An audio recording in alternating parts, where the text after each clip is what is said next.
چاوگێڕانێک بەسەر بنەماکانی ئیستراتیژی حیزبی کۆمونیستی ئێران بە بۆنەی ساڵیادی دامەزراندنی حیزب بەشی دووهەم.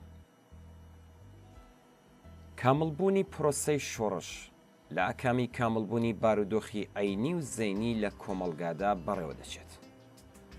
بارودۆخی عەینی بریتیە لە مەوقعیەتی ئابووری، کۆمەڵایەتی، ڕادەی گەشەی هێزە بەرهەمهێنەرەکان و هیتر کە بە شێوەی سروشتی کۆمەڵێک پرۆسەی لە حاڵی بەرەو پێشچوون و ئاڵوگۆڕدان. بارودۆخی زەینی بریتیە لە مەوقعیەتی ڕەگەز و توخمێک کە لەگەڵ هێزی خۆیدا پرۆسەی ئەم ئاڵ و گۆڕانە خێراتر دەکات. هەردووی ئەم هۆکارانە پایەکانی ئامادەکردنی یەک ئیستراتیژی سەرکەوتوو پێکدێنن. لە سەردەمی ئێمەدا بە جیهانی بوونی سەرمایە بارودۆخێکی عەینی بۆ ڕوودانی شۆڕشێکی سۆسیالیستی جیهانی فراهەمە. ئەوەی کە فراهەم نییە بارودۆخی زەینیە، واتە ئامادەگی چینی کرێکار لەباری وشیاری، تەشەکۆل، هەبوونی حیزبی سیاسی خۆی و هیترە. استراتیژی ئێمە لەم حەوزەیەدا لە کارەدایە. مەکانی بەرەو پێشبردنی استراتیژیمان نەتەنیا کارخانە و شوێنی کار، بەڵکو ژینگە بە گەشت ئاڵۆزیەکانی شێوەیە. چینی کرێکار مەوجودێکی ئارمانی نییە کە بەم ئێعتبارەوە پیرۆز بکرێت. کرێکار واتە کرێکاربوون مەوقعیەتێکی عەینیە و چینی کرێکار مەوجودێکی کۆمەڵایەتیە کە لە دنیای واقعیدا لەگەڵ خەڵکی دیکەی نێو کۆمەلگادا ئاوێتێ.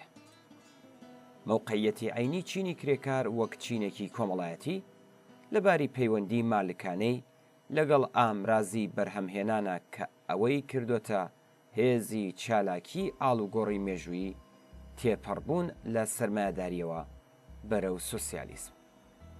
چینەکە پێویست کە بوونی مەرجی بەردەوامی حیاتی کۆمەڵگایە.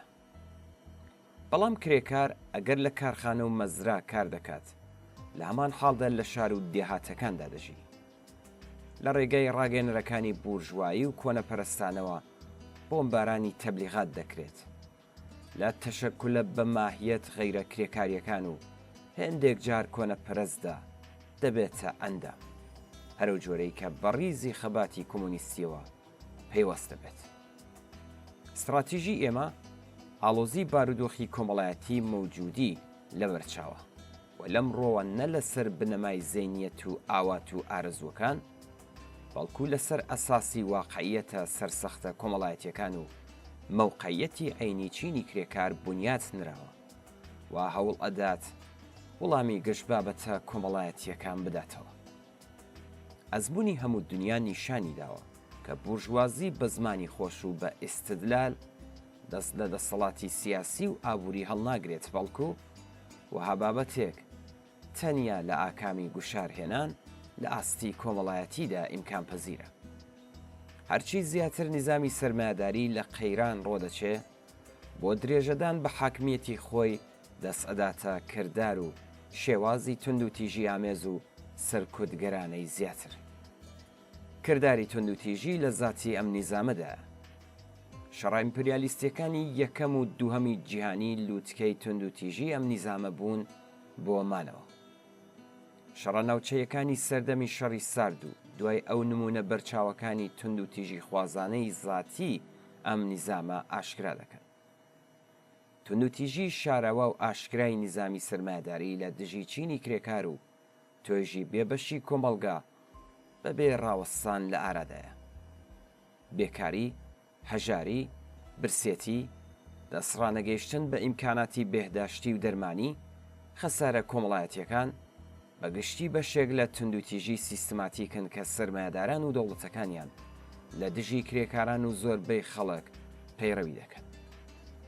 بورژوازی کۆمەڵێک ئامرازی سەرکوتی جۆرا و جۆر بۆ مانەوەی خۆی بەکاردێنێ کە سەرکوتی ڕاستەوخۆ تەنیا یەکێکە لەوانە.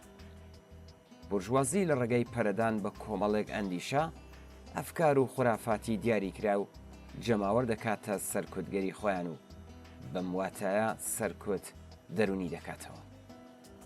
قانون ئامرازێکی دیکەی سەرکوتە.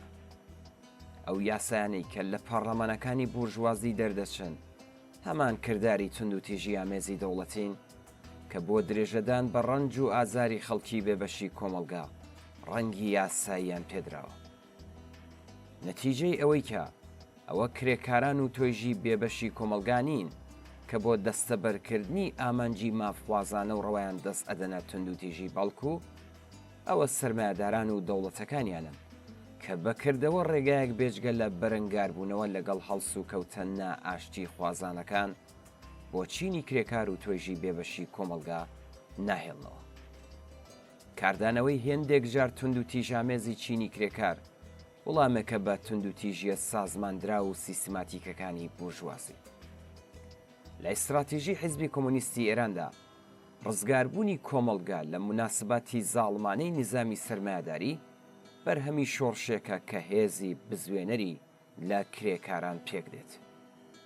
وەها شۆڕشێک نەک سەرچاوەگرتوو لە ئیرادەی ئێمە بەڵکو لەسەر ئەساسی واقعیەتە بنچینەیەکانی ئابووری کۆمەڵایەتیە.